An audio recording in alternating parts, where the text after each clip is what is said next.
लूणा कहता है कि आज हम इस सूत्र में ये बात जानेंगे कि चमत्कार क्या है और ज्ञान क्या है।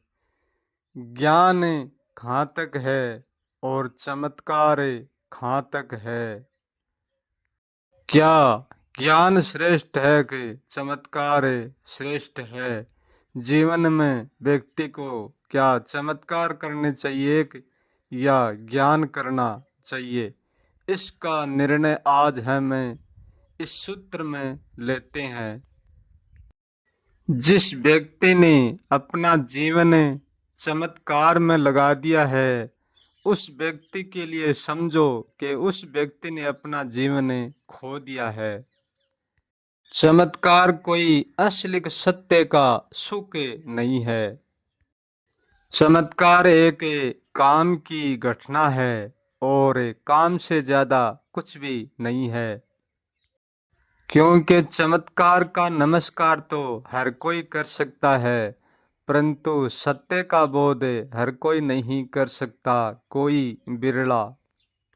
जो चमत्कार करता है वो सत्य का ज्ञान नहीं कर सकता, वो सत्य से वंचित रह जाता है।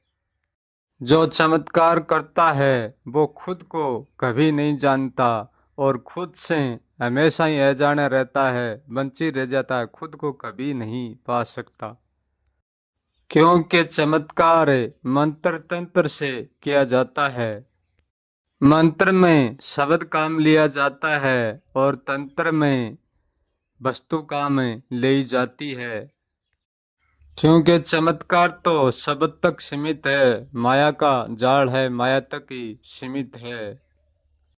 चमत्कार को सम्मान भी मिलता है और अपमान भी मिलता है। क्योंकि चमत्कार में पूरी प्रकृति जीती है और चमत्कार से ही चलती है। क्योंकि चमत्कार एक काम का हिस्सा है और काम नरक स्वर्ग 84 सुख दुख सब कुछ है। जो खुद सत्य को जानता है वो चमत्कार में कभी भी नहीं उलझता है। ऐसा नहीं है कि सत्य को जानने वाला चमत्कार नहीं जानता है, परंतु वो जानता सब कुछ है, परंतु वो चमत्कार कभी भी नहीं करता। चमत्कार के बारे में वो कभी बात भी नहीं करता। क्यों? वो जानता है कि चमत्कार से कभी भी खुद का अनुभव नहीं होगा। सत्य का ज्ञान रखता है वो कभी भी तंत्र मंत्र को साजन नहीं बनाते हैं। चमत्कार तो तंत्र मंत्र से हो जाता है, परंतु सत्य का ज्ञान तंत्र मंत्र से नहीं, अनुभव से होता है। वो दूसरों के अनुभव से नहीं, खुद के अनुभव से होता है। सत्य इसलिए सत्य है कि सारा बंधन तोड़कर निर्बंधन तक पहुंचा देता है, खुद तक पहुंचा देता है। चमत्कार में जितना सुख मिलता है इतना ही दुख मिल जाता है, परंतु सत्य में ना तो सुख मिलता है और ना दुख मिलता है। परम आनंद की प्राप्ति होती है और परम आनंद का अर्थ है उसमें कोई भी आनंद नहीं है। जो सत्य को जानता है वो कभी भी चमत्कार में नहीं उतरता है और ना वो कोई भविष्यवाणी करता है।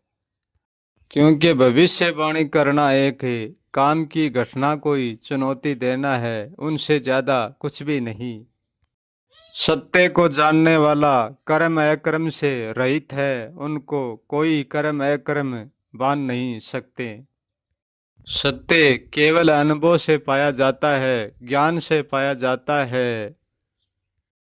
सत्य वो सत्य है शब्दों में नहीं उतरता, जो शब्दों में उतरता है वो केवल एक सत्य का इशारा होता है, सत्य नहीं होता। सत्य को व्यक्ति स्वयं ही जानता है, उसमें दूसरे का कोई रोल नहीं होता है। सत्य किसी पर चमत्कार की भांति किया नहीं जाता, ना सत्य चमत्कार की भांति दिखाया जाता। चमत्कार तो सबूत देता है और सबूत लेता है। सत्य कोई सबूत नहीं देता, सत्य परमानन देता है। चमत्कार वाणी और शब्द में सीमित है और सत्य वाणी और शब्द से परे है। चमत्कार से सब व्यक्ति प्रभावित होते हैं। सब लोग प्रभावित इसलिए होते हैं कि कामसूत्र सबके भीतर है। क्योंकि काम को तो सब जानते हैं, सत्य को सब नहीं जानते, इसलिए सत्य से कोई प्रभावित नहीं हो सकता। काम से सब प्रभावित होते हैं। सत्य से प्रभावित नहीं होया जाता, सत्य से तो प्रभावितता टूट जाती है। प्रभावित होने का सारा जाल टूट जाता है सत्य में पहुंचते ही। लूणा कहता है कि जो चमत्कार में उलझेगा वो अपने से कदे नहीं सुलझेगा।